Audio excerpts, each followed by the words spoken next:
Hello and welcome back to International School History Teacher. This is the third in a series of 6 lessons dedicated to the fundamental philosophical issues that surround the key question of what is history. Now in this lesson we'll be looking at the epistemological problem or problems that result from the methods that historians use in order to find out about the past. In it I'll be talking about lost property offices, Donald Trump and the Whig interpretation of history.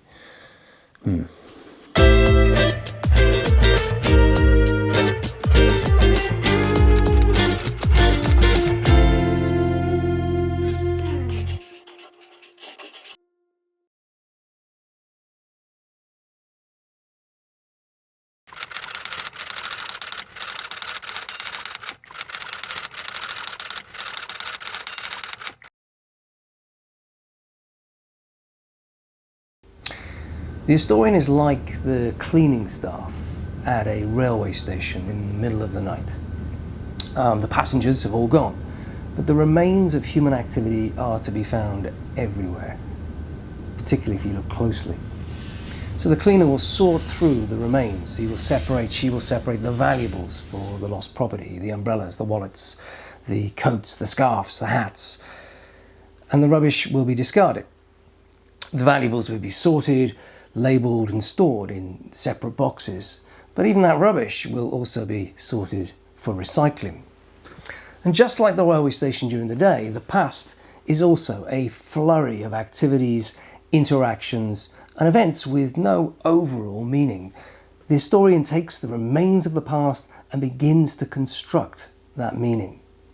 The historian cleans up the past, sorting it into mental boxes, boxes for the important and for the forgettable, boxes for the political, the economic, the social, the cultural, boxes for causes, consequences, and the links between them. It is through this initial finding and sorting that history begins the process and history begins to be formed in the mind of the historian. In cleaning and in sorting out the past, the historian gives the past meaning. A meaning that the past cannot have had for those who lived through it. As Herbert Butterfield once said, the role of the historian is to understand the people of the past better than they understood themselves. This is something that history students often struggle with. The classic formulation is, of course, that primary sources are more useful than secondary sources because the primary sources were produced by people who lived and experienced the events at first hand. And of course, without those primary sources, we wouldn't know anything. However, do those living through an event really have a better understanding of what is happening, of what is important and what is not important, what the real causes and consequences are of what is happening? As I speak to you, the year is 2019. We're in the midst of President Trump's first term of office, and also the Brexit crisis in England. Now, these are today's headlines. Does anyone living through this really have a better understanding than future historians will? I don't think so. Clearly, the Brexit crisis is important and future historians will write about it, but exactly how important is it? I can't answer that because as I speak, it hasn't happened yet. Maybe Brexit won't happen.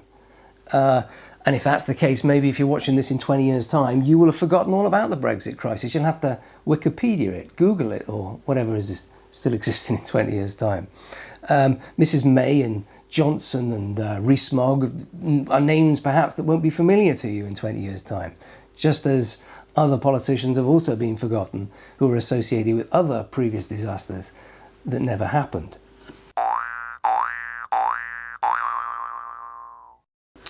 So my favourite geographer, David Lowenthal, once said that history is both more and less than the past. It is less than the past because, of course, the past is everything that's ever happened to anyone at any time and so on. And history is just a selection of it.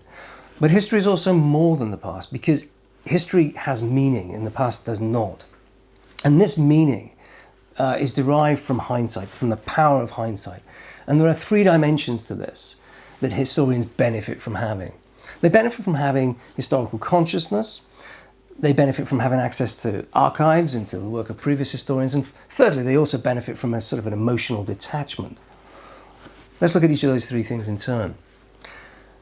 Historical consciousness is something that historians have by looking back on the past, because historians are able to see pattern and movements and connections between events and causes, events and consequences, these things that are invisible to those who are living through the events, particularly invisible for those for whom the consequences haven't even happened yet. The second point is that they have access to archives and previous historical research. When historians research, they have access to information that was once secret. Now, did Donald Trump collude with the Russians in the presidential elections of 2016? I don't know, because it's secret at the moment. Mrs. May is meeting with the leaders of the EU this afternoon in Brussels. What are they talking about? I don't know. And we won't know for another 30 years when those minutes of those meetings become publicly available. As well as access to archives, historians also benefit from, obviously, the work of previous historians, generations who will come before, who will do the initial research and make the initial conclusions. And finally, the third point is this emotional detachment. Historians, unlike the participants in events, are less emotional about what happened because they're not personally involved. I can be reasonably objective about the English Civil War in the 17th century because it's a long time ago and I wasn't personally involved.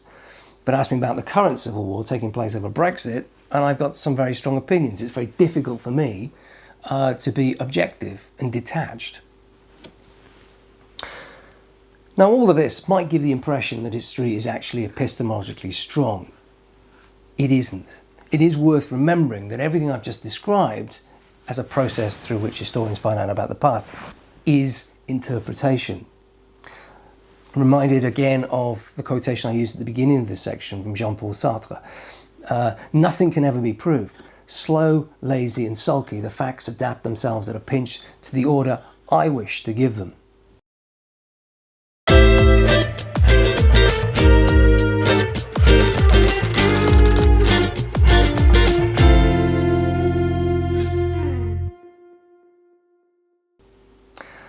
I want to conclude this section with a reference to Roquetin, whose "all history is contemporary history" is one of my favourite dictums in history. All history is contemporary history because every generation writes its own version of the past. And each version of the past that they write is coloured by their world in which they live. Why do we need to keep writing histories of the French Revolution? Or why do we need to keep writing histories of the fall of Rome? We do so not because more evidence has become available to the historians, although that can sometimes be important. It is because history changes when we change. As I said to you in a previous lesson, when I look over a landscape, when I look down over a view, I choose what to look at, depending on my interests. And it is the same with the past.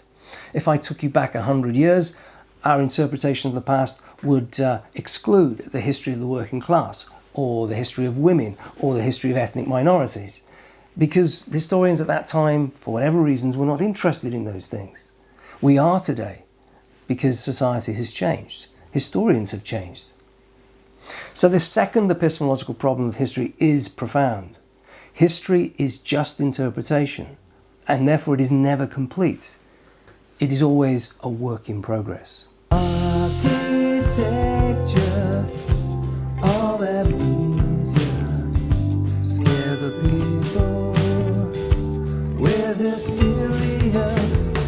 Architecture of amnesia, history lessons disappear.